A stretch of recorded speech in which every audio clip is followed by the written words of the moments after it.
and he handles a bunch of stuff up at Syracuse for the VA and all that. So I'm gonna let him explain what he does and all that good stuff. So go ahead and take it over, TJ.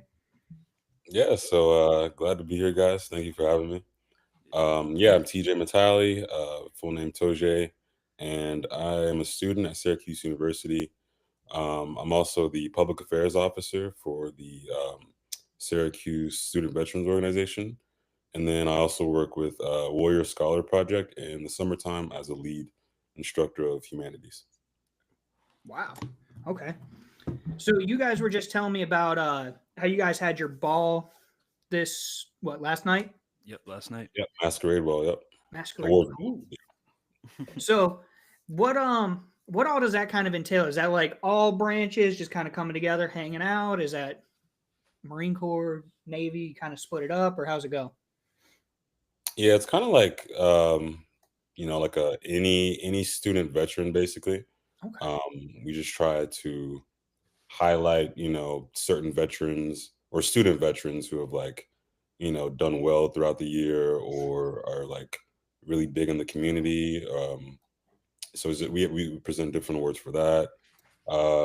We have like a speaker come and we present them with an award. It's just really just a celebration of like all those who served, but also like in a casual. It's like, yeah, we dress up formally, but it's really casual. Like we drink and just like celebrate each other, and of course shake ass. Right. So no My uniform favorite part. inspections or nothing. Yeah, No. Derek's favorite part. I gotta, let the hips loose a little bit, bend the knee, There you show go, some man. skin. Men's Warehouse, pop up a couple buttons on the shirt. Oh yeah. Yeah. So TJ, I've known you for some time now. I think like a little bit over a year, right? Maybe like a year, 8 months. Uh, I'd say because we met at like the cookout. Remember? Yeah. So almost a year, I think. Yeah, it's going on a year. It's getting Yeah. there. So could you tell me or the listeners too a little bit of what you did in the service and what was your MLS and kind of a little background about your time while you were in? Yeah, sure. So I was in the Marine Corps for 7 years. Served as a 4541, a combat photographer. Which really it's like more than just taking photos. It's like you're kind of a Swiss Army knife of all media. Basically, like whatever they want of you, you're gonna have to like magically make it happen. Like video, graphic design, journalism, like everything. So yeah, just like a quick synopsis. Got stationed in Camp Lejeune for 2 years. Got to deploy in 2016. Got to deploy. We hit up Puerto Rico and the Virgin Islands when the hurricanes hit, like Hurricane Maria in Oh wow. 2017. So we went out there for a humanitarian mission and came back. I got attached, or I was still attached to 2nd Battalion, 6th Marine Regiment. Hmm. Um, and it was interesting because, like, at the time, typically when, you know, combat photographers or anyone in that field deploys with an infantry unit, they deployed with the actual like MAGTF or um, the MEU itself. Like they don't actually like the Marine Expeditionary Unit it's themselves. It's not the actual battalion landing team that they're with. But for us, we were like the first ones ever in like combat camera history to like go as a battalion landing team, like three of us, Oh, and detach like with infantry themselves, which was really right. cool. So that happened, and then yeah, deployed to the Israeli Jordanian region in 2018. Um, Whoa. yeah, it's gone for about like 7 8 months. Jesus Um, Christ. yeah, they were like moving the embassy from I think it was from Jerusalem to I might be getting this wrong. I think it was from Jerusalem to somewhere in like Palestine or somewhere. Okay. So we were like spearheading that because apparently like they couldn't like recon was busy, special forces was busy. So we were like fifth on the list. We were next up to get tagged in. Yeah. Um didn't end up actually completing the mission because of like other stuff, but yeah, came back. In 2019, I got stationed in Garden City, New York, Long Island. Hell Uh, yeah. yeah, that's when I got to see the recruiting, um, prim and proper side of the Marine Corps, as you say. Yeah. Right. The horse and pony show. Right. So yeah, and then I meant to EAS after 5 years for my contract, but during COVID, like it was during COVID, so I was like, it's probably not a good idea. So I re-enlisted for 2 more years, and then now we're in school. So Wow. No joke. That's I have crazy. so many questions. yeah, man. By the way. Skylar, do you have any that comes to Yeah, mind how right now? many people's lives did you ruin by getting them to sign up? So thankfully, I wasn't actually a recruiter. Oh, so Uh, you're just taking the pictures and all that stuff, or doing yeah, all the? so it's, Gotcha. so it's like I kind of went all over the recruiting world, really. So I would like go with some recruiters to some events, Right. or since I was like the regional photographer, I would travel to all of the different RSs, the recruiting Oh, station, okay. Mm, and like train some of the what they call Macs there, Right. uh, mhm. marketing communication Marines on like either graphic design, photography, stuff like that. No Um, joke. Wow. or like maybe I'd like have to drive the CEO. I don't know why he picked me to drive him, the CEO. Like I can't drive worth shit. Like a lot of points on my record, like, and he didn't know that. But he like picked me to like drive him the Sergeant Major around, which was like fun, but a huge disaster. But yeah, it was like all over, man. Like just no recruiting. No, thank you. Right. Did you No, work that on sounds any of the pretty cool, man. commercials? That's I mean, running a podcast, that sounds like something I should have been doing. No, it definitely was one of those things in Marine Corps where it's like it's a stroke of luck and no one else is supposed to be doing this. But like, Right. Mhm. yeah, it was awesome. It's like you clock in for work and then you'd have to go into New York City to like some event where there's like millionaires and billionaires and these like expensive suits. And then you have to go home and then the next day you have to like travel to like Philadelphia or something. It was like it was fun. It was No fun. joke. Very Yeah, that interesting. sounds pretty cool. Yeah, yeah. So, I had a question. So you mentioned you did a humanitarian deployment, right, in Puerto Rico during the hurricanes. I've Mhm. actually never met a Marine that has done something like that. What was that experience like for you, and what all did you do over there? Like, what were some of the things you did while you were over there? Because I Yeah, think that's so one of the coolest things that the Marine Corps has, that we send troops over to help, countries that were affected by hurricanes and stuff. But I've mm, actually never met somebody that did something like that. yeah, honestly before then I hadn't either. Like I just didn't that was like one of those things you just like saw on TV or like heard of, but you didn't think it was possible. Mhm. Um, but yeah, we were mainly there for like route clearance. I guess the unit I was attached with, route clearance, getting supplies to like hard to reach areas or hospitals. My job, I had like different, I guess, roles within that, but initially, like to actually start the route reconnaissance, they had me go on this Huey with like a captain, I think lieutenant colonel of the battalion landing team, a captain, and like someone else. But I had my feet like dangling out of the Huey, taking photos of like the island. It was like messed up. Can I curse on you? Yeah. Okay, got it. All right, just I out of use the- fuck as a comma 90% of the time. So yeah, dude, cuss all you want. I can be a Marine. All right, cool. Cool. Yeah, absolutely. All right. But yeah, like so that was like just starting, as a lance corporal doing that, like it was like insane, you Right. know. Um and then going on or forth, like I would be, embedded with infantry and they would like or just like other guys and we'd like go within the island, see what needed to be cleared. One time we were doing route clearance, and there were some Puerto Rican like construction workers or whatever also doing route clearance. So we just like joined forces, and it was cool because like on their trucks they had like just like coolers full of beer. And so we were so they were just on these like heavy machinery just lit as hell while like sipping beer and while we were on there just like on the back like it was insane. But yeah, like it was just like different stuff every day. It was cool. No, Uh, that sounds awesome.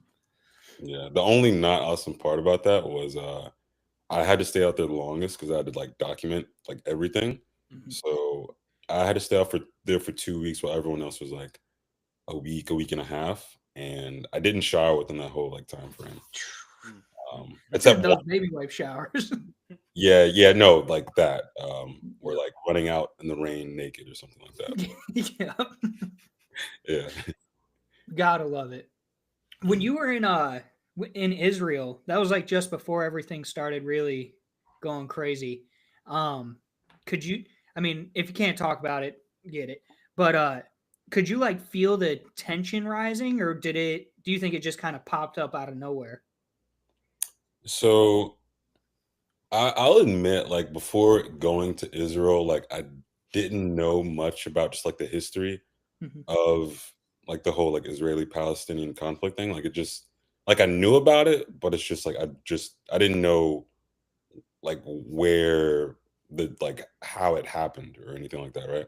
Right. Um, and so there was a situation where, well, we had to train for actual embassy removal, like getting like what is it called, ambassadors or whatever, politicians out of the embassy. Yeah. Mhm. And so we were in, I think, Haifa, I believe, or some like training facility within Haifa, Israel, and they had Palestinian actors, like role players, Oh. and that's when I kind of realized like what. So they were telling us like the Palestinians are going to be very angry that you're moving the embassy from what was it? They're moving it to Jerusalem, I believe. I'm getting the Oh, okay. location messed up, but in my head, I'm just thinking like, why would they be angry about that? Like, what's the reasoning?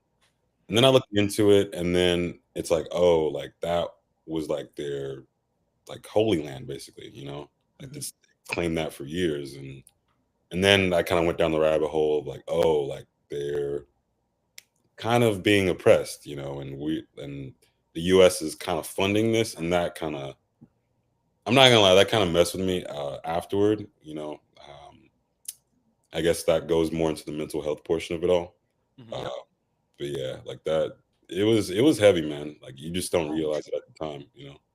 I'm sure. That's a really weird situation to be in because no matter what side of the fence you stand on whether we should or shouldn't be there, whichever side it is, or whether we're helping the right side or not helping, it's a weird thing to be in somebody else's land and you're not hostile towards them, but they're angry at you for something you didn't do personally.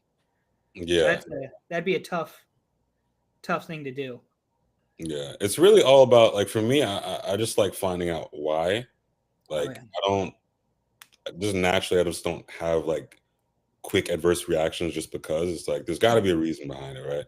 Oh yeah. So it's like it's behind that hostility. There's definitely some mystery. You know what I mean?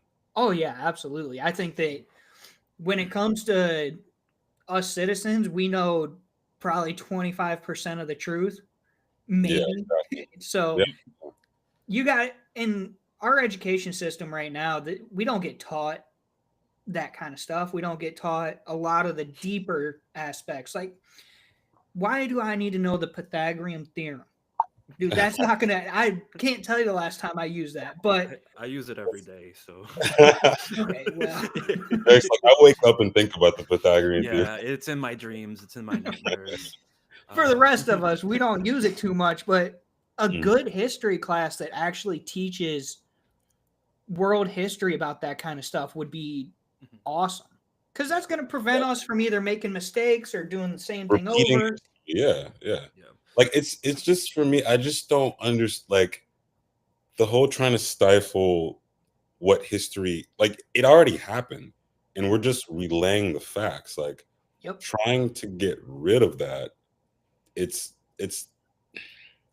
you it's like wrong. trying to rewrite history is very authoritarian, man. Like Oh yeah, it's like out of a dictator's playbook, right. and it's like you have to have malicious intent in order to do something like that Yep. because it's literally just relaying facts. Like Oh I yeah, don't. absolutely. I think it was Thomas Jefferson that said it. Might not have been him, but I think it was. Those who forget history are doomed to repeat it. So if Mm, people don't know, like the whole when I forget when it was. It was a couple years back, but there was a big push to stop teaching the Holocaust in schools. Oh wow. That's it. That we should learn that. Was it horrible? Yeah, but we Yeah. need to know why it happened and what led up to it, or we're just gonna do it again. That's And that's exactly right. I mean, and that's why there's like a big neo-Nazi rise in Germany now because, I mean, it's partly the issue, and it's like I want to say in some southern states, they're now getting rid of a lot of history in terms of like slavery and calling it indentured servitude, as oh, if like we had like a choice a or choice in something it. the Yeah. matter. Like it's getting crazy, man. Like No, it's it getting, is. And we have to learn this stuff. No matter no matter who the good guys or bad guys were, we need Mhm. to know the facts of it. Like Yeah, I, I remember back in the day when you would turn on the news, you wouldn't know which political side that news network stood on. It would be this is what happened today, this is what it affected. That's it. yeah, yeah. Now you can tell which side somebody stands on when you turn the news on. And It's that it's insane, and it's just like that's why I mean, a lot of people are either becoming radicalized by it or they're just going to more independent sources now mhm. because you I just mean, can't. honestly, that's what I've done. I just do my own research. Yeah, I don't trust either side. I don't watch CNN. I don't watch Fox. I but don't watch that's any of it. but I mean, it's great on you, but like that's the thing. Like people don't want to do their own research, and Exactly.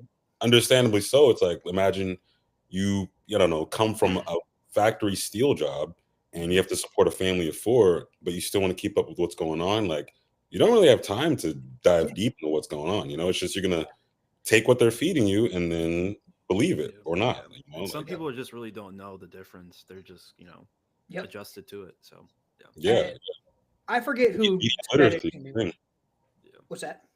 I just said media literacy is a thing. You know, Oh or yeah. illiteracy. You know. I No, forget who said it to me once, but they told me there's three sides to every story. There's one person's, then there's the other side, and then there's the truth.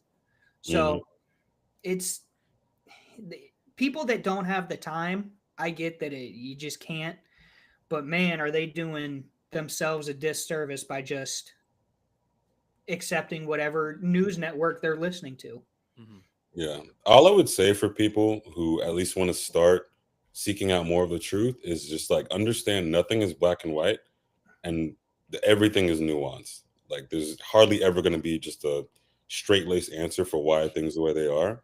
hmm There's likely going to be it's likely going to be either a gray area or more, I guess, malicious intent behind why things happen the way they are. You know. yeah. Yeah, absolutely. No, I can agree with that 100%.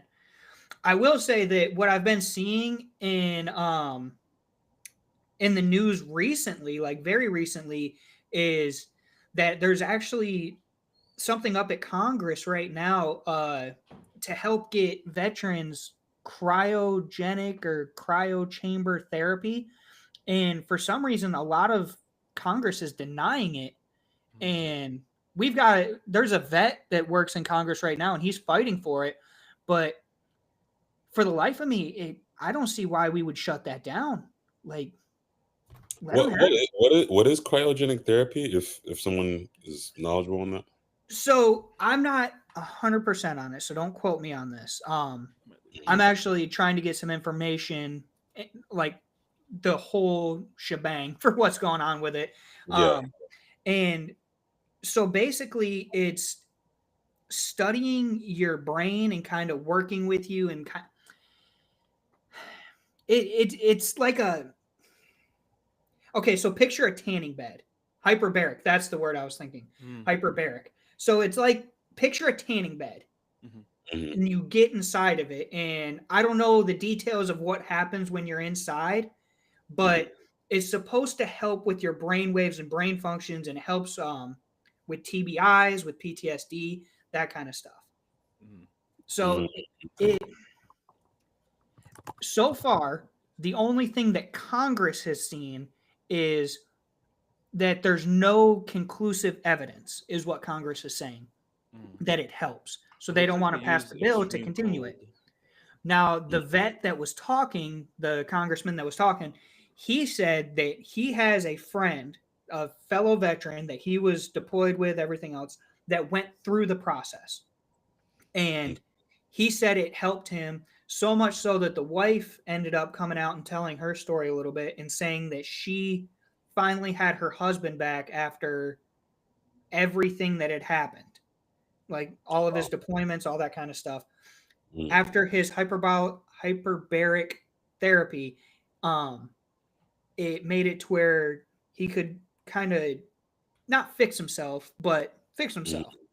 Yeah. And my opinion, and this is exactly what the congressman said too, was if it has helped one person, that's more than enough to pass the bill.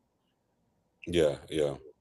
I think that's honestly pretty interesting because it's there are these like untapped like Eastern Asian like medicine or like Reiki. Like I actually had a Reiki appointment the other day.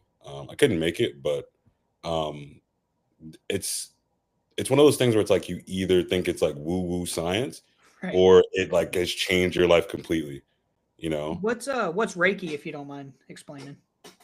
Reiki is like a East Asian practice where it involves like basically the practitioner somehow taps into the universe's flow. Like everyone has their own energy, or it's known as like chi, Okay. and the practitioner taps into that to release like um blockages of that within your system. Right. So it's like it's not like they're really touching you much. Maybe they'll hit certain, They're just kind of like, it's like pressure points really, you yeah. know. I was about to They bring just that feel up. like pressure points, and then some people just feel like an intense wave of like calm and just alleviating all stress and and it's not like the main like what's the word?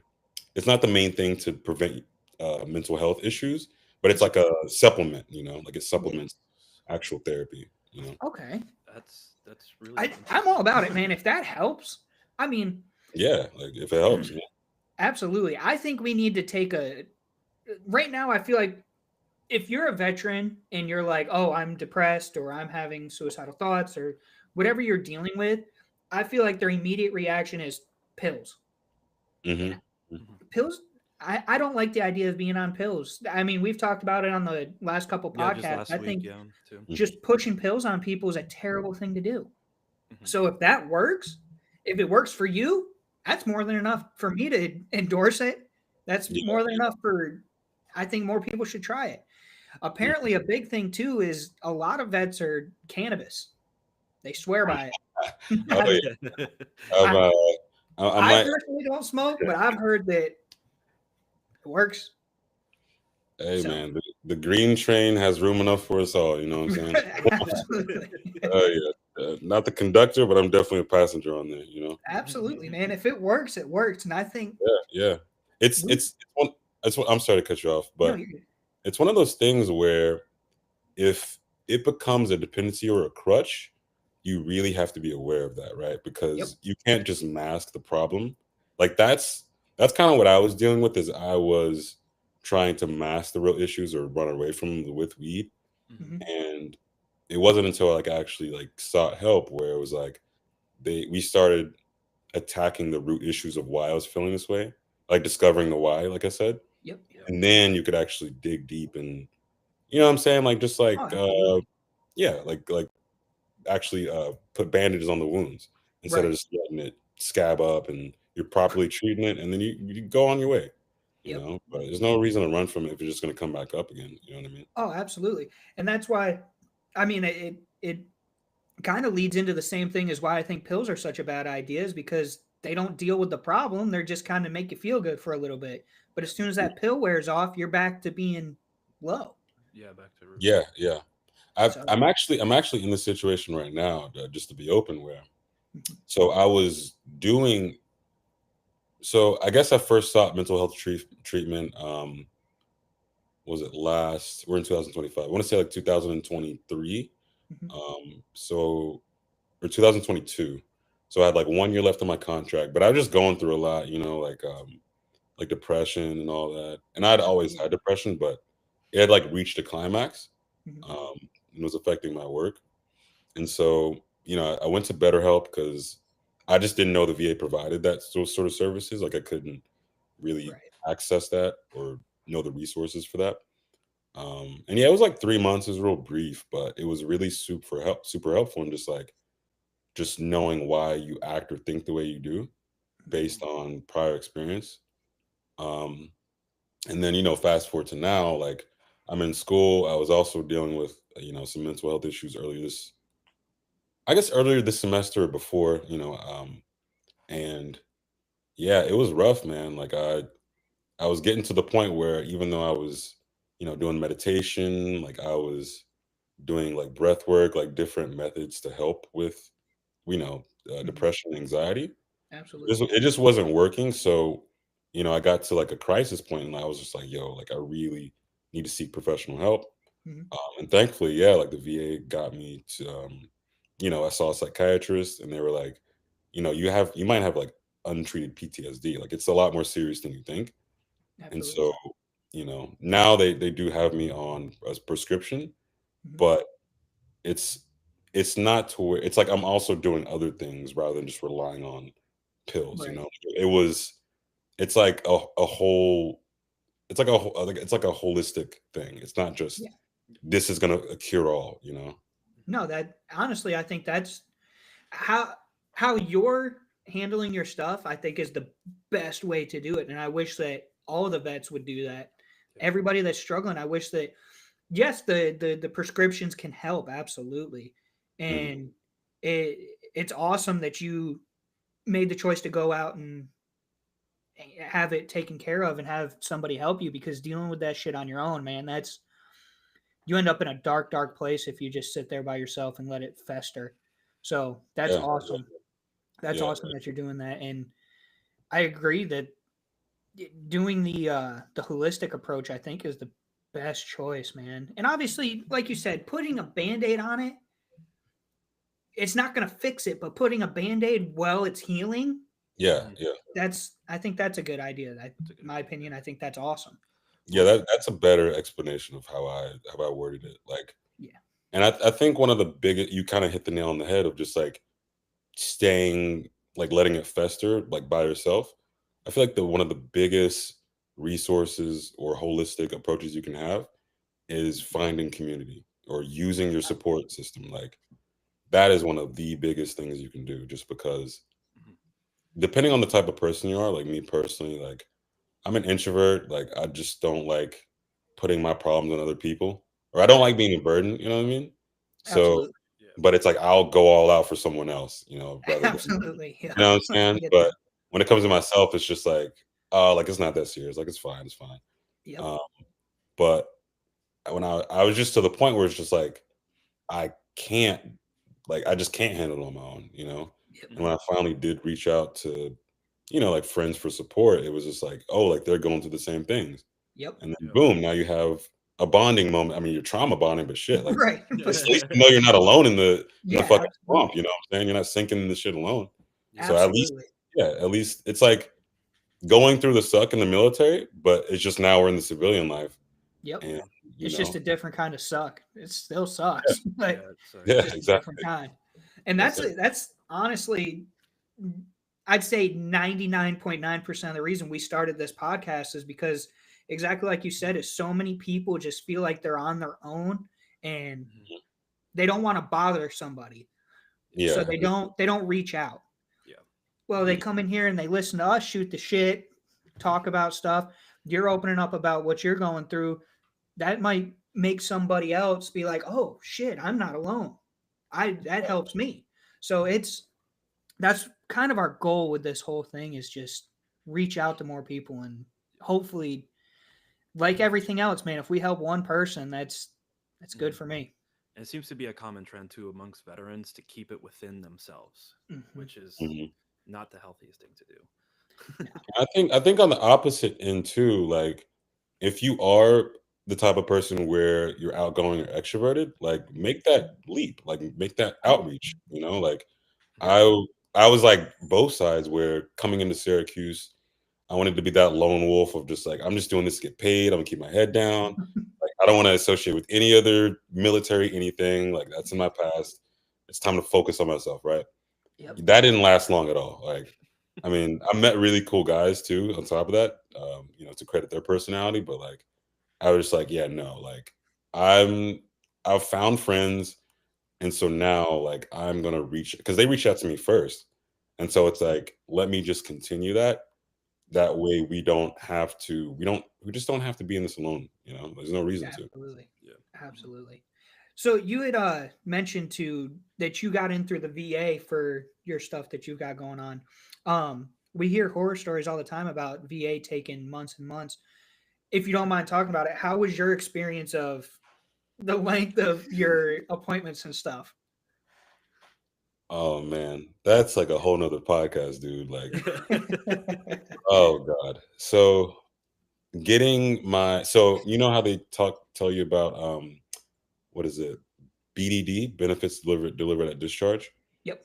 So they recommend you start that like I think 8 months, a year to like 8 months before you get out, Okay. which for me was like 8 to 7 months. Like it was really, I started really early because I was just like, I want to be set whenever I get out. Like I don't want to be Absolutely.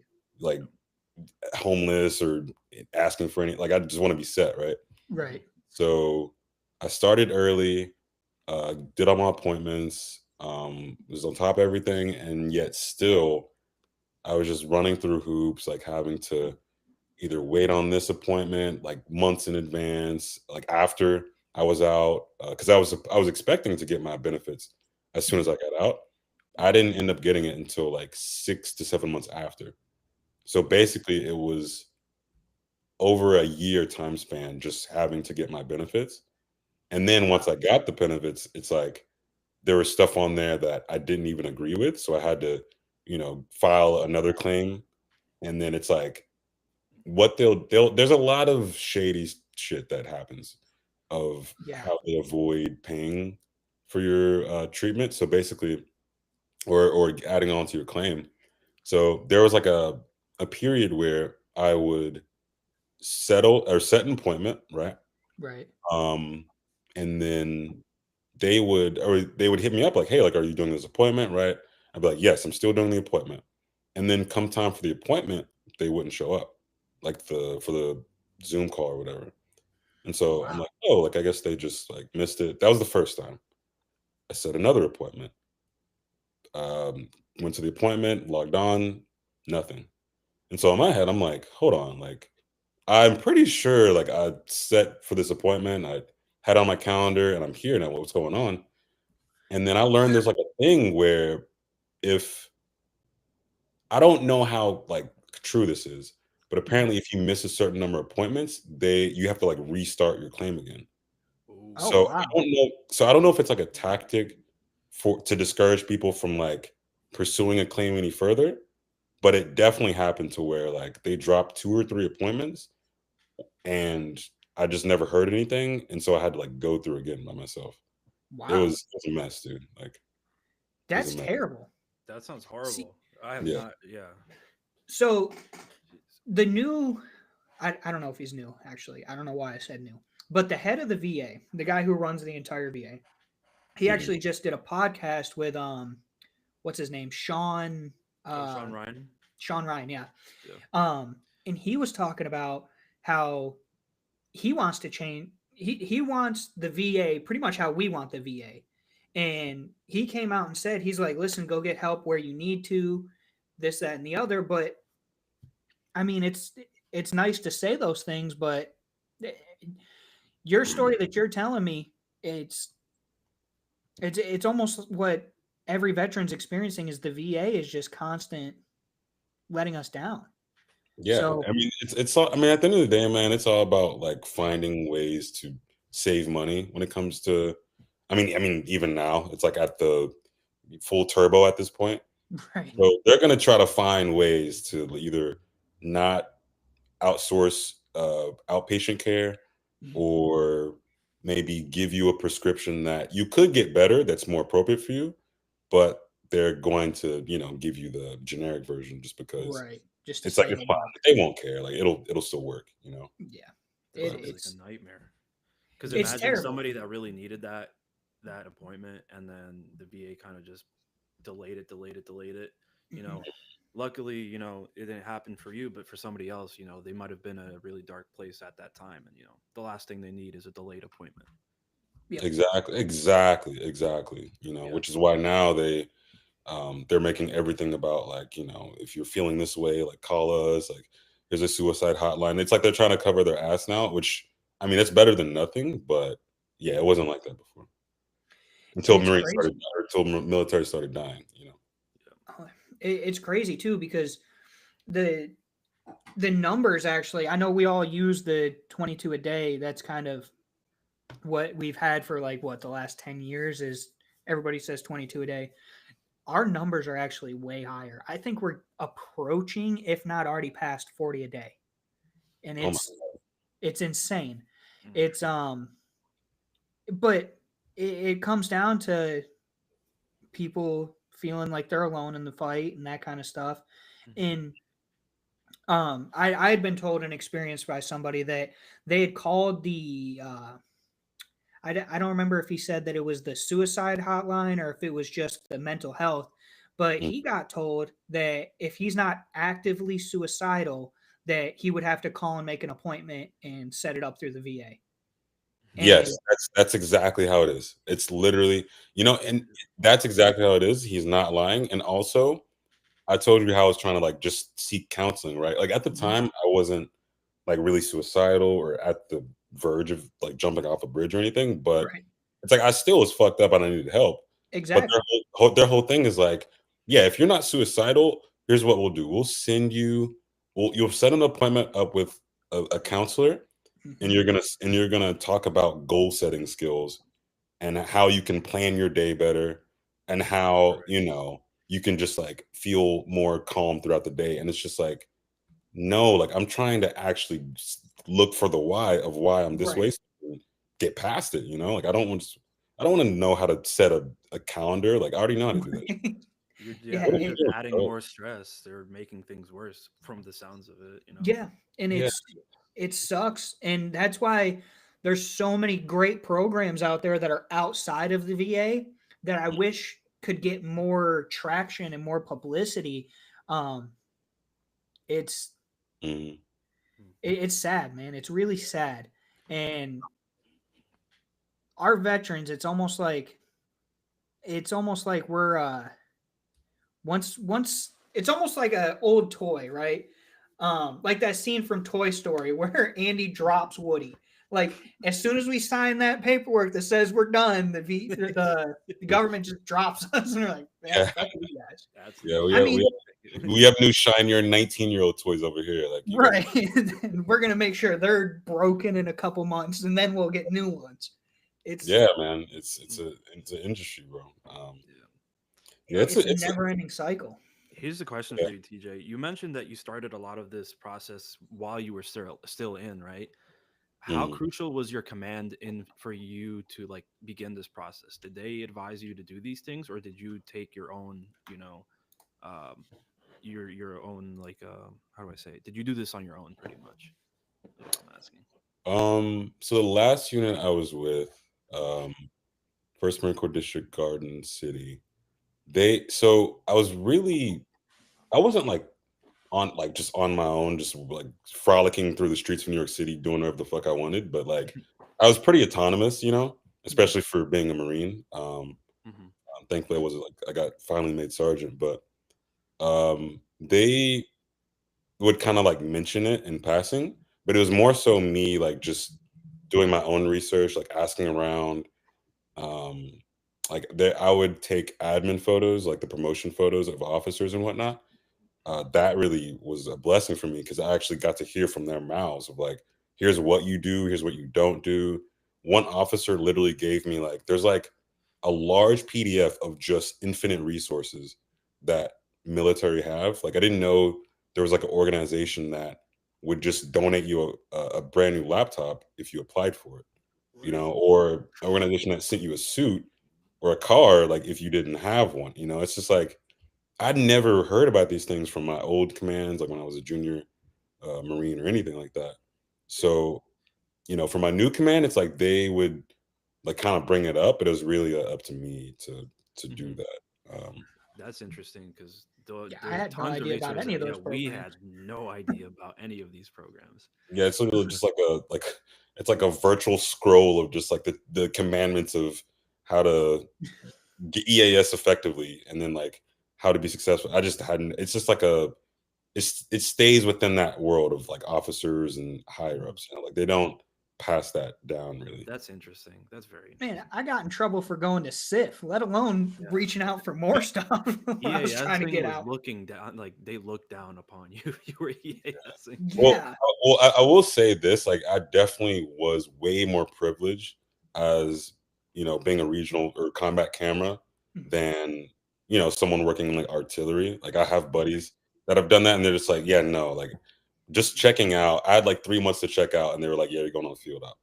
Like Yep. that was never me. Like, I actually had room to like voice my opinion. So I know everybody didn't have that privilege. Who was it that was with us, Ramos, that it was like they had like 2 weeks left and they had to fight with our first sergeant to not go on a field op. Who was Oh that? man, who was it? They That were sounds making familiar. it was a regular thing for us that they would make us run PFTs and CFTs like 2 days before we get out.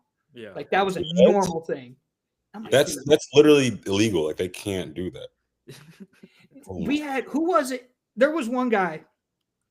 He had checked out of medical already. So Oh once yeah, you I check out of remember. medical, like that's where your line is. You can't.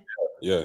And he had to run a PFT after he checked out of medical. They It, were it like, was definitely a common But occurrence in our unit for sure. oh yeah. but when you say have to, are you saying like we're gonna punish you if you don't, or was it just they were just like yes aren't? Like, was it like what? No, it was definitely like there was threats. Like you're gonna do it. Like lieutenant, like Oh wow, higher ups, NCOs, staff NCOs were like, you're gonna do what you're told. Yeah. Jesus The thing Christ. is, too, if you didn't do what they told you to do, there's always repercussions in the long run. Even Mhm. if you don't know it at the Yeah, no, moment, you're right. they're gonna, as they say, I'm gonna get mine back. Oh, Yeah, I'm gonna get That was mine. Yeah. yeah, that's like the most yeah. famous line in history. I Yeah. mean, kind of that's how you see like 20-year like E7s or E6s, because it's just like they probably didn't want to drink the Kool-Aid, and like that happens a lot. Yep. Yeah, it does. Yeah, for We sure. it was definitely a getting out was an experience. Cause yeah, you for one, I messed up my ankle and I had gotten surgery and I put on my skates when I had my surgery. Okay, so I'm not gonna act like I was top He's notch by any he's in means. that roller rink.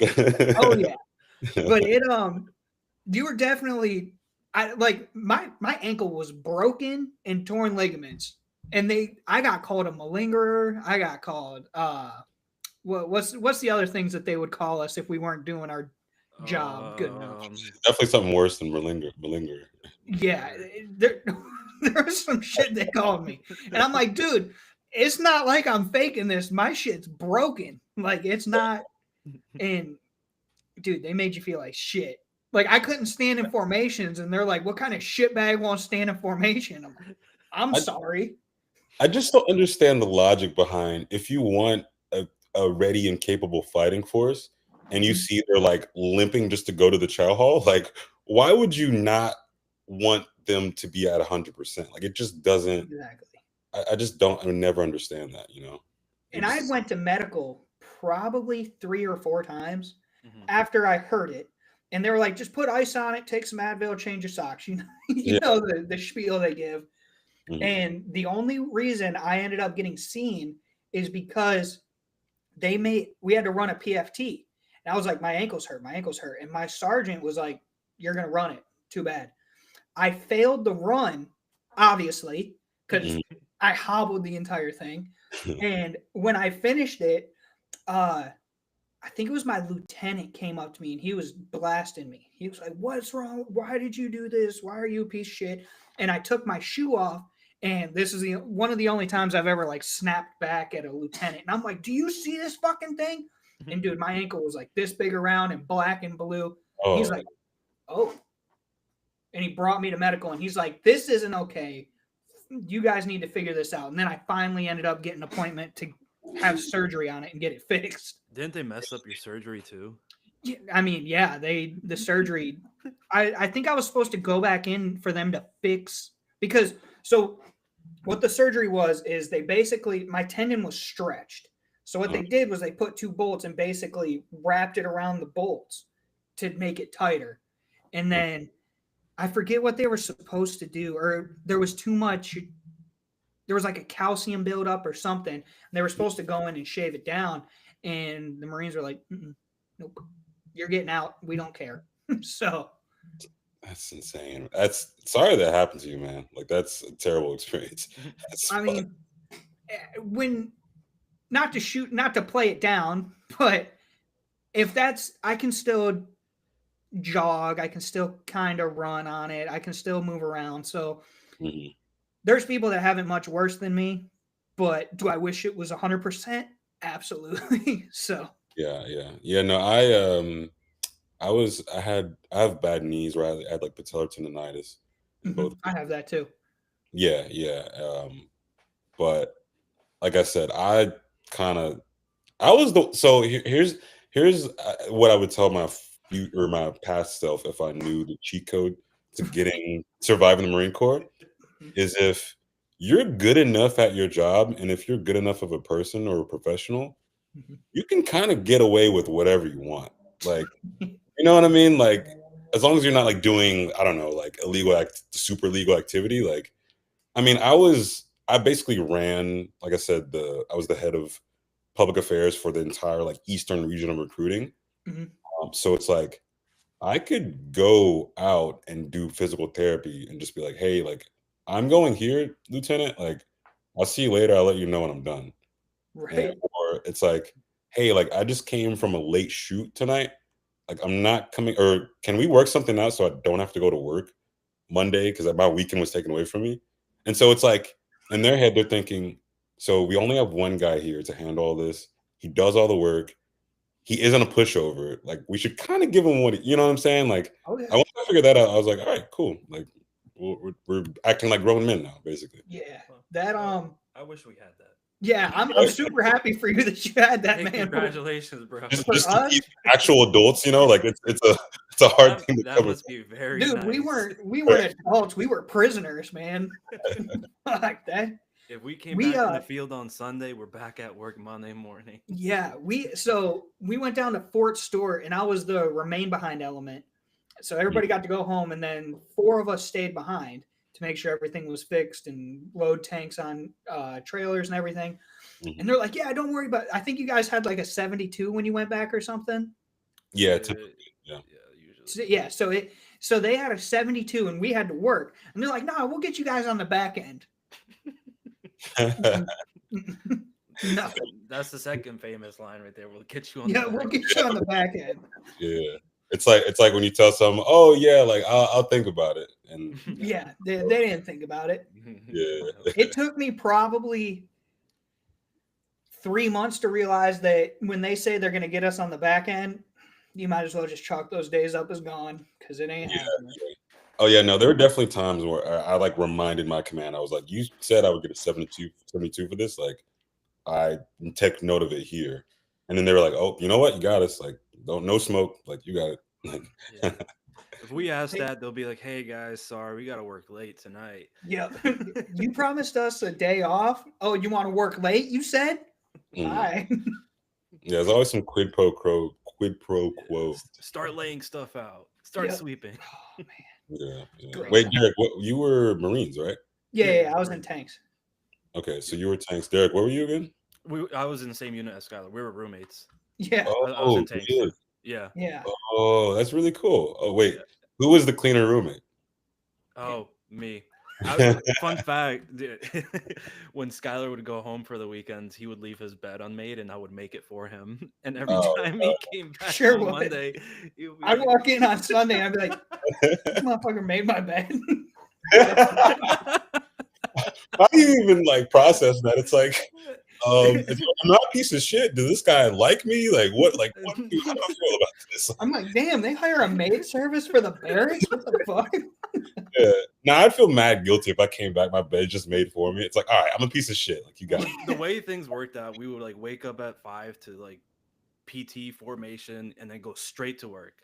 Mhm. Sometimes we Yeah, would we work no out breakfast. in boots and No utes just to breakfast. like, yeah, no, because for some reason our work or PT would end at 6 and they'd want us at the ramp like 6:30. 6:15. Yeah, say sometimes like literally it didn't make No sense. shower, no nothing. Nothing. Oh no, hell no. We're just gonna go get dirty. Yeah.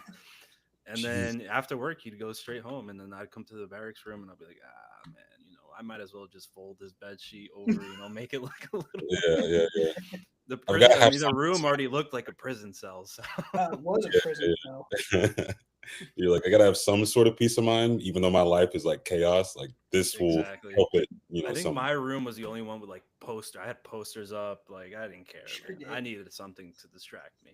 Yeah, no. When you're in the field for like a week, dude, you don't care about interior decoration, dude. You just want a place to Nah. lay your head. Yeah, You you know just what I Nah. sit mean? back, relax for Dude, that was a place to go to sleep. sure. Exactly.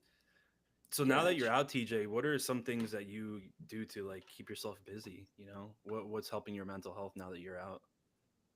Um, well, there's a lot, man. So, well, school was is definitely like the number one thing. But it's like even though I was only taking 12 credit hours for my major, it felt like 19 just because there are a lot of work you have to do out of class, Hmm. or at least if you want to be like exceptional at your job. Um, so that I do a lot of like weightlifting, yoga, go running, play basketball. I'm really active. I sometimes so I made some friends while in New York City, like non military friends. So sometimes I go down there, maybe once a month, go out, eat with them, party. A DJ on the side. Like I don't know, like I really try to Do a Yeah, little just bit of everything. yeah, man. It's just like I love staying in the house. Don't get me wrong, but there are times where it's just like I know I need to like be moving. You know what I mean? For my mental sanity. yeah. But yeah, it's like different stuff. I noticed that you mentioned that you have like non-military friends, right? How important do you think that is for a veteran to have someone to connect to that's non-military related? Do you think Uh, veterans should stay within the veteran community, or do you think they should, venture out into, different groups and different ideas?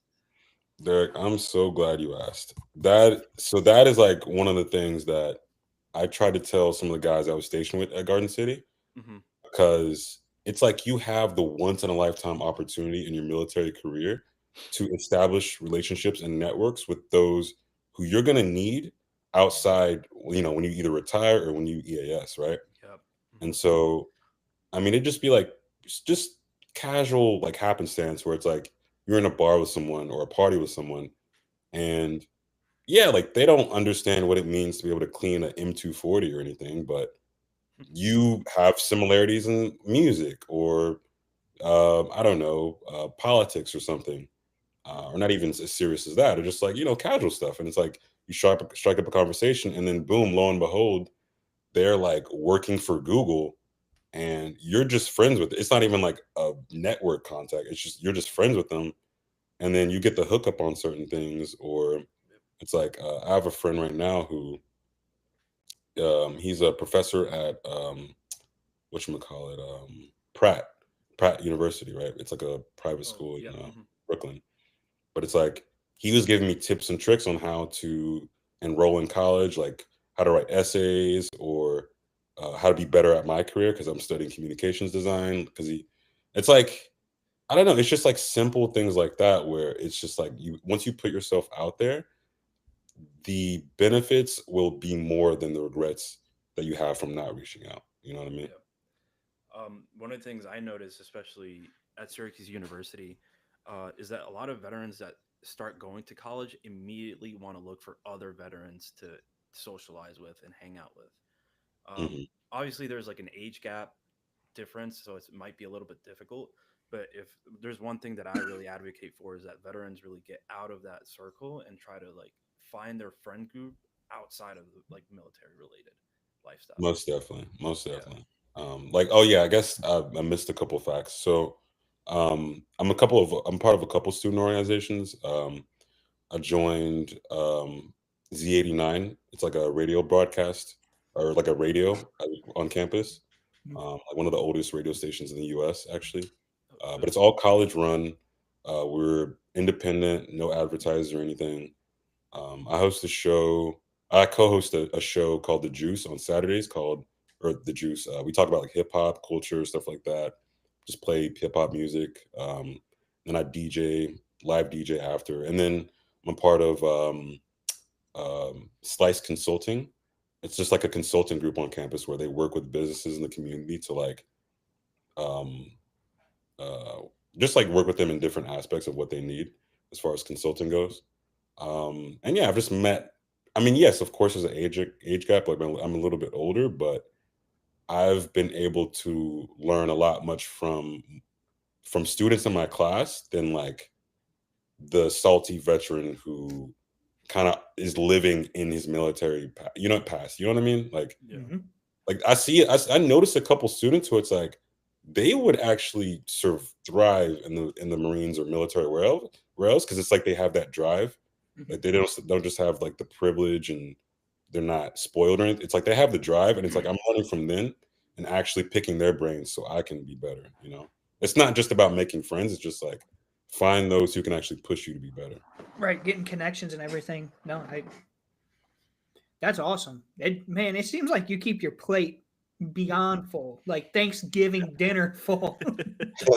Yeah, the Google Calendar is very colorful. Oh yeah, man, Going for that's seconds. wild. Yeah, man. So, what are you planning on doing after school? Like, are you gonna broadcast? You gonna go on TV? You gonna what's it look like? Um, I don't want to put any definitives out there because it's like I don't want to limit myself too. Absolutely. And of course, I don't know what the future holds. But ideally, I would want to work in like a more of like a corporate structure. Let's say like maybe because I work in design, right? Right. So maybe like a Nike or like I don't know if Gensler. It's like a huge like architectural company or Okay. something like that. Like somewhere where I can like kind of know the ins and outs of how top leading professionals do it. Yeah. And then once I get that experience, meet a couple people, develop relationships, I can like do my own thing and open a business for myself. Absolutely. Start a Well, company. it sounds like you got a good plan, man. That sounds Sounds like a keeping great your plan. options open, but absolutely. I hope it works out, man. If it doesn't, I got a personal training in my back pocket, radio in my back pocket, and I'm pretty strong, so I could be a male stripper if I need to, man. Make me feel somehow, dog. Jesus Right, Christ. we're gonna make money one way or another. I get it. You really are a Swiss Like Army knife, somehow. man. That's Yeah. insane. I got Warrior Scholar Project, so I'm helping veterans getting paid for that. So it's like, That's, Absolutely. that's cool. That's Yeah. awesome. That's awesome, man. That is awesome. absolutely, man. Yeah, absolutely. So, yeah, I mean, I don't know how to top that. That pretty, like No. Ramos just said, you're the Swiss Yeah, Army knife, man. yes. I don't know. I'm thinking about what other things can I do? Right, like man, Now you got me thinking, man. I feel like I don't have enough in my portfolio. Dude, I go it's to just- the gym and go to work, and I'm fucking. I got the kid. I'm tapped out. I'm like, this dude's fucking 24/7. no, man. It's just like I don't like. It's just like life is short, man. Like I'm at the age where, so I definitely don't think 29 is old. Like I'm not, I mean, definitely in Marine Corps years it is. Right. But it's like your 30s are like kind of your prime of your life. And so, I think it's good to explore all the options and opportunities and pathways you can until you get into the point in life where it's like you have to just like settle and provide for family, because I know I'm going to reach that age one day and I'm just going to like, of course, like still build relationships and try to be better, but it's like I'm likely not going to take as much risk. You know what I mean? Absolutely. So, yeah, so it's like better to do that now when I still have all the freedom and privilege to do it rather than wait and have regrets, later. Absolutely. No, I get that. Absolutely. Yeah. Well, we've been grilling you for about an hour. You got any questions for either of us? Oh yeah. Yeah, like what do y'all like to do on y'all's off time? Like I know Derek can like do physics at the drop of a hat, but like what are you doing when you're not filling up the whiteboard, you know. Oh god. I love video games, man. I'm a big strategist video game player. I love Minecraft. I love Madden. I love Yeah. lifting weights. I'm getting back into the gym now. There we And, go. Nice, yeah, nice. Same, I same. hear that. I was for probably about 2 years. Whew, you couldn't get me out of the gym. And Hmm. then life started getting busy, and then all Yeah. that good stuff, and then dropped the gym, and then year goes by, and you're like, shit. Now I got a Hmm. big ass belly, arms are looking weak. Damn, I got to get back to it. Yeah, that's how it happens, man. It happens. Yep. You order one McDonald's and it turns into 12 months, and it's just like, well, shit. Like, Yep. It's might as well. literally how it happened. I was Yeah, like, this Dr. Pepper don't taste too bad today. Maybe I'll get another one tomorrow. yeah. Snowballs. Yep. Yeah, I know Skylar likes that Dr. Pepper. Dr. Pepper is my weakness, man. In our fridge in a room at the barracks, there's always a 1 liter Dr. Pepper in the Always. fridge. Always. I'm not gonna lie. I was never. I mean, I definitely loved Cokes back in the day, but if I would still drink sodas now, Dr. Pepper would probably be on that list, Dr. Pepper along with would like Sprite. Sprite Our also. lifesaver. Skylar and I, after work, maybe in a very unhealthy amount, but you got to understand our situation. But Skylar and I would order Domino's at least 3 times a week.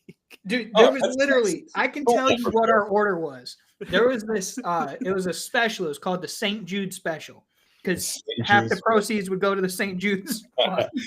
It's like we're It was- supporting the cause, you know. It's fine. Yeah, absolutely. That's why we did it.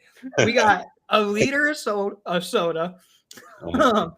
2 medium pizzas, cinnamon twists, and breadsticks. And we'd order that like 3 times a week, dude. 3 times is crazy. Y'all are really living up there, man. And the other 3 or 4 days, we would go to either Wendy's or Taco Bell. Taco Bell. And sometimes, if we were feeling froggy, we'd hit the Subway. But Hit this Oh, one, man. and sometimes we hit the La Casita Loca. La Casita Loca. Oh, man, that was good. You wanted to get fancy, you know? You drive to the nearest shit Mexican restaurant. When we wanted to really treat ourselves, we get that Yeah. California burrito The with California- carrito. Oh, man, it had hash browns, eggs, sausage. Oh, Yeah. what I yeah. wouldn't give for a burrito from there, dude. Yeah, no, we had on base. Were you guys East Coast or West Coast? East were in Coast. Le- We were at Lejeune. Lejeune. Yeah. Oh yeah, well, like I said, was that the breakfast burritos, the California? Yeah. That's what I was talking about. Those were so good. That That's just like what I'm unlocked the memory for me. Those were amazing. The worst is when the drive-through was down and you had to get out. Get out and walk in. Oh yeah. Or you just All- like have a super long drive through after you get Where out. all the admin guys are there, and we're just kind Yeah. of walking out.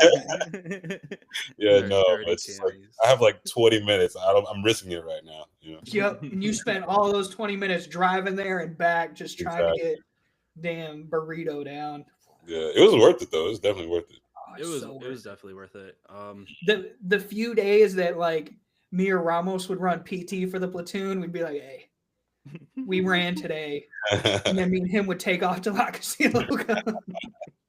It's like in the same like clothes, skivvies just covered in sweat, just like fuck. Oh, yeah. It was I don't know. good. Yeah, I don't know what it was. I feel like the diet in the military could be a little bit better, but Well, here's the thing: is you were running and working out every morning, and you were sweating your ass off working, and then it's not like now that I drive. Most of my job is driving to different tractor trailers to work on them, Mhm. so I'm Mhm. sitting on my ass. Like it's if I do have the same diet, and that's why I'm fucking 200 pounds, but. That same diet for somebody that's not working out, you're going to gain weight. And that's Yeah, Mhm. because you're like stagnant, like you're sedentary. You're not as active as you were, or 18 anymore. So it's like yeah, yeah, exactly. the metabolism it ain't metabolism anymore. You know. yeah, it done shut down. It said we're done. Do any of the barracks have kitchens or at least in the Marine Corps? The new ones. The new ones do. New ones do. That's really nice. Uh, I feel like definitely you could definitely benefit as a young vet with a kitchen. Yeah. I had a Well, buddy that was in infantry, and they got those brand new barracks that they were building, The Wallace and Creek he one. said they got a stove, a microwave. And That's nice. That's obviously, kind of all like you a need in suite. a fridge. That's amazing. That's like great. Like I don't understand when it's like the salt dogs will hear how better Marines are doing. And they're like, oh man, they're getting soft. I don't like, bro. Like, Bro, you we don't want weren't allowed to have a toaster. What the fuck is that about? yeah, Like, like why are you hating for, man? You like we need a healthy like fighting force. Like let them yep, eat, like good yep. food. It's always the That's salt probably dogs. why The so salt many dogs dudes ruin are everything. like our battalion. We had probably an entire platoon worth of people on PCP. Yeah. Jesus. That a We whole had a Pork chop lot. platoon? platoon. Yeah, we had a lot, bro. We had probably no bullshit for our battalion. We probably had like 20 or 30 people in it, Yeah, easily. Oh my god. That's and insane. that's it. I mean, our work-life balance was non-existent. It was So, so stressful. Mhm. So stressful. I mean, 9 times out of 10, dude, my breakfast was a Monster Energy drink I got from the ramp, and that's what I ate. yeah. And And a honey bun from the in a vending honey machine. bun, a Monster and a honey bun, and then I'd get to work. So it's crazy. And then you'd get off work. Sometimes you'd get lunch. That's probably why we were so fucking skinny. Is we'd only get lunch once in a while, and Uh-huh. breakfast was a drink. So, and then dinner is the only time you really got to eat. So we'd hit Wendy's or Taco Bell, and I feel like the Geneva Convention laws need to apply to like Marines. Like right. we're- They need to apply it to the damn second tank battalion. yeah, like we're being starved over here. Like there needs to be some sort of like legislation to let us eat. Like My Prob- tank commander, man, I swear to you, he would tell me. He said, "You got 15 minutes for chow. 15 minutes.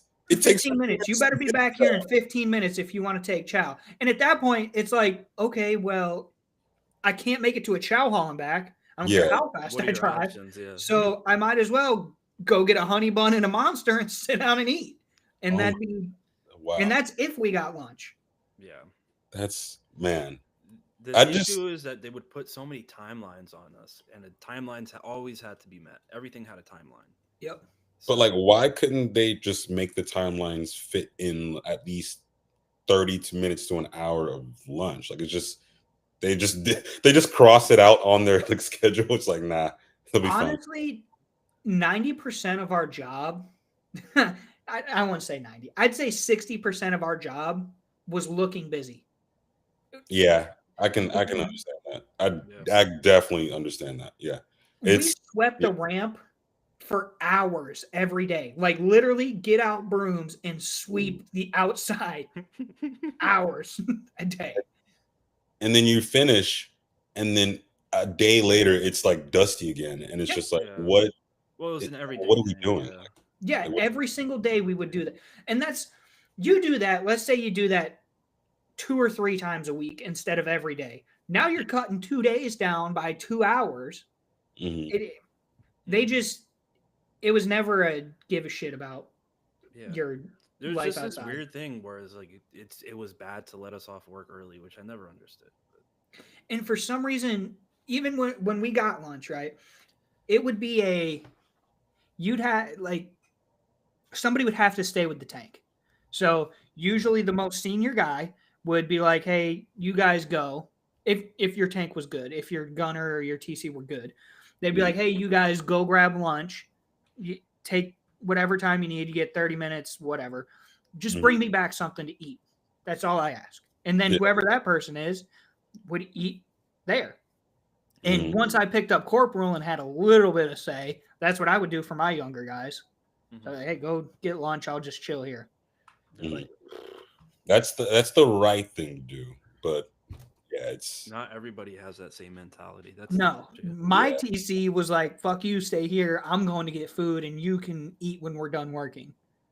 yeah, that's kind of how mine was. I mean, they were cool, but yeah, that was kind of the same. Mine hated me. For some reason. Well, you We little had this thing. It was called a. you little shithead.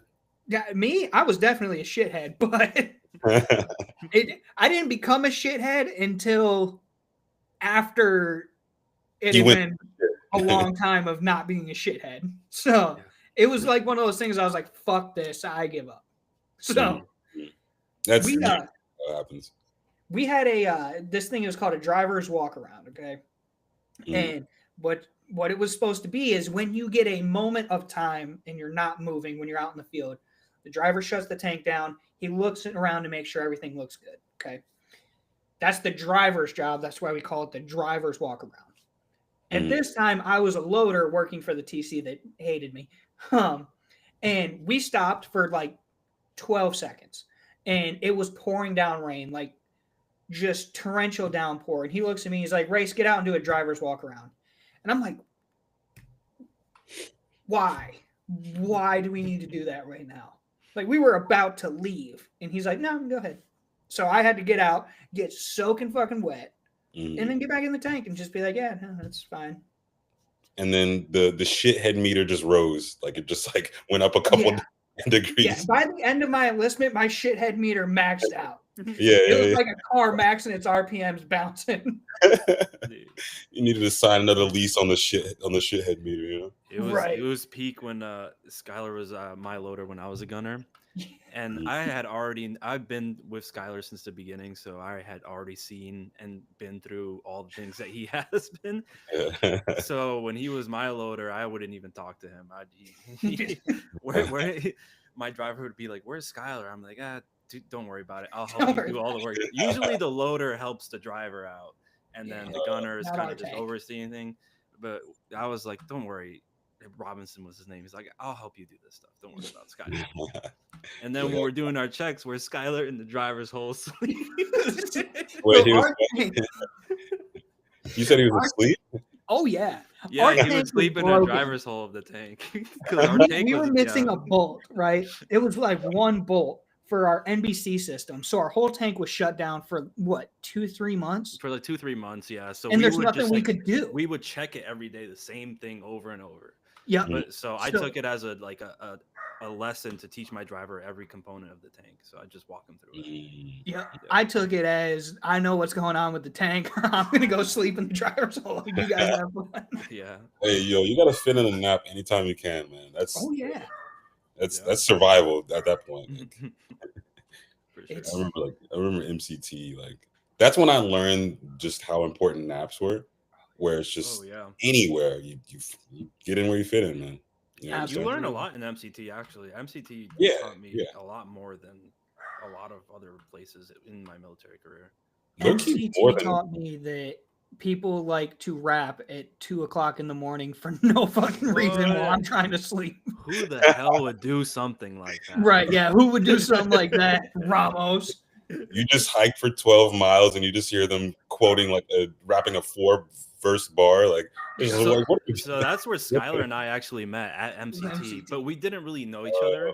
We were just in the same platoon. Yep. And I was with the guys that would kind of like after a field op, come back 2 a.m. We would just hang out. Hit a freestyle. Yeah. Yeah. At like 2:00 in the morning, I'm like, yo, we got to be up in like 3 hours to hike again. Yeah. Shut up, please. I was on both sides. I was like, sometimes I just need to die for a couple hours and wake up and come alive again. Or it's like, I want to. What are we doing? Like, what's the word? That's how. For some reason, that's how I was. I was like, for the first maybe like year of my enlistment, I did not feel fatigue whatsoever. I could run off zero sleep for a good a week, maybe no sleep. Maybe that's why I'm messed up now. Yeah. I mean, boot camp. It's like it didn't feel like 8 hours. MCT, it felt like you got no sleep, and then MOS schools, whatever. It depends, but MOS schools when I was like, okay, maybe let me settle down. MOS. Oh yeah. That's when I was like, I need to get more sleep because I don't know how you guys were. Like, how was yours? How was yours? I'll tell you this, MOS school is where I learned that I will never run again unless I'm being chased. Because was your CO like one of those like triathletes? Like that's exactly what he was. That's exactly what he was. They're all like Iron Men and just like living like cavemen. Like, I just don't know why that is. Like, it's just like a thing. That's Staff Sergeant Miller. And man, when you see him come out in his little short skivvies and his red shirt, you're like, oh God. He's skinny. He's like 5'3", skinny guy, bald head. Yep. Oh, It's just Just like ready to run. it's like who in their right mind think it's a good idea to run like 6 miles before class, like, and while doing exercises along those 6 miles. Like it's just like and what's crazy is he would run before he'd get to us, and then he'd Yeah. outrun all of us. mine would do the same thing, and then like Dude, run a triathlon like the next week or that weekend. It's just like, bro, That's we're not exactly- all David Goggins. Like, come on. right? Like it's That's It's crazy that okay you to had that just same chill out. experience. we're Yeah. in tanks, bro. We don't have to run. Like, For some reason, he was the only one that would run the PT sessions too. oh god, Oh, really? That you it's know, like he enjoyed watching us suffer, man. When when a new tank commander would come run the PT sessions, we would like rejoice. He'd be like, yes. That one would come out and be like, we're running 3 miles, and like that's 5 less than yesterday. hey, we'll take it, It's not the best, but we'll work with it. That shit was brutal. God. No, I feel But that. besides that, MOS school for us, it was. I wouldn't even say it was that. The testing was difficult. I'd say it. But they taught you everything you need to know, and it's. Mhm. Yeah. It's. They gave you wouldn't say like that it was too difficult. bare fundamentals, like, and like the base, like the baseline for. Dude, everything. it's almost impossible to fail. Mhm. I feel that. If you just did, we even have anybody drop? I don't think so. No, not to Revis. my knowledge. Yeah, some get like held back, Yeah. but Oh, what was our driver's name? Salcedo. Salcedo. So, rule of thumb, like the first thing they teach you in driver station is if the tank is on, you do not get out of the driver's hole ever. So, we're driving. He's learning how to drive. He's not doing too great, and that's okay. It's okay. It's I'm we're laughing learning. remembering. He's doing his best. So our He staff was like the or most Sergeant innocent guy Dexter, too. For some background, this guy was. I don't know how he got in, but he was like an innocent. Like yeah, He's one of the pure ones. pure. Yeah. So Sergeant Dexter, our tank commander, our teacher, he's like, Salcedo, pull the tank over. Just pull the tank over and stop. And he's like talking to him. And then out of nowhere, it just goes quiet. And he's like, Salcedo. And he's like, hey, Race, hop out. Because I was in the loader station. He's like, Race, hop out and check on him, make sure everything's okay. So I peek my head out. And I'm like, I go over the radio and I'm like, he's standing in front of the tank. So he climbed out of the driver's hole, which is the biggest no-no, and just standing there. So that was the biggest no. The For biggest reference, the driver's hole is directly like below the turret. So if you Yeah, get out yeah. and the turret's spinning, that's gonna slice you in you're half. done. You're done. Yeah. Mhm. Ooh. Yeah, I've been in a couple of those, and I mean, I'm always just inside chilling, but yeah, it looks pretty gnarly. Me too. She was comfy. Oh, Not yeah. comfy, but it could be. The driver station I always thought was comfortable. Now, when it stops being comfortable is when you've been in there for 12 hours and you can't take a piss, so you just got lean Yeah. Tell over me and find a about that. bottle. That was me when I was with LAVs. Like, I was like, how do you guys do this? Like, this, it's literally like you're in solitary confinement for that whole time. It's terrible. Crazy. In darkness, like crazy. My numbers in the driver's hole's got to be up there for all time high. Really? I was in that driver hole for way too long, way too many Oh, yeah. times. Oh yeah, it was Uh, brutal. Fort Stewart was rough. I remember when I was a driver, my so the tank commander that hated me, when I was a driver, he was my gunner. So I was with this guy for like 2 years. Mhm. What he would do is there was this thing called a breech operating handle. It was about this long, and what it would do is it open up the breech, and it was a long piece of metal. Mhm. So in the turret, there's a little screen, and our screen was missing. So he had like a straight shot that he could see the back of my head while I was driving. And if Mhm. I would fuck up, he'd take that breech operating handle and fucking jam it in the back of my head and be like, "Stop fucking up, Ray." Sorry, okay. You had the Kevlar on though, right? Was it the bare I noggin? mean, it was a CVC helmet. Okay, got I don't know where mine is. I have one somewhere. Well, I have the soft shell. I don't have the hard shell. But yeah, so picture like I don't know if you've ever seen them.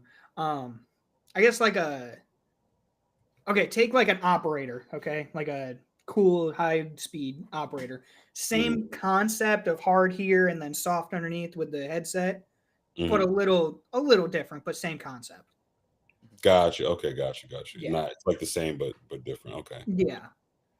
Yeah. So No. so he fucking jammed that sumbitch right in the back of my head.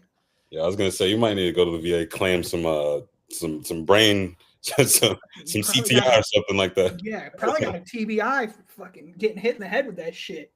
Yeah, man. Fuck around, be 100% because of that. Right. I was driving with a different gunner because we were just moving tanks, and my gunner had messed me up so bad that our tank caught on fire like right behind me. And I was just driving. I'm like, "Hey, tank's on fire. I'm just gonna keep going." And he's like, "Pull the fucking tank over. What do you mean it's on fire?" Like, why'd you say that so casually?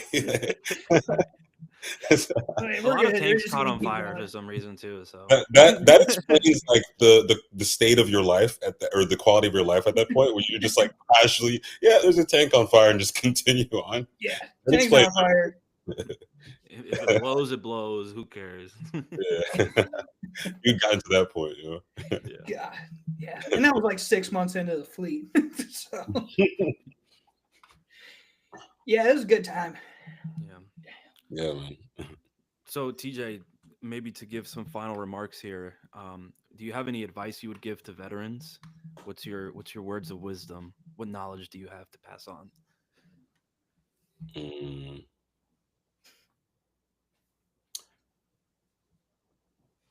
No pressure. No pressure. I would say just always be curious, because I feel like curiosity kind of leads to a lot of pathways or a lot of opportunities. So just stay curious. Always either create your community or find one. You know, if you don't have military community around you, just create your own. You know, like, home is not where you're located, it's who's around you. You know what I mean? So find a community, and yeah, like, the only other thing I would say is, like, take care of yourself. Like, I feel like if you've gone through, let's say, I don't know, 5, 8, 10 years of the military, and your body has taken that much assault and stress, then like, you can take all the time in the world you need to reverse that, you know, because if you're just gonna ignore, you know, the stress that your body was put through, it's just gonna get worse with time. And like, you want to have a good quality of life. You want to enjoy that, especially if you have a family one day. So, like, take care of your body and just stay informed, man. That's what I'd have to say. Stay curious, stay informed, and take care of yourself. And stay curious. You know?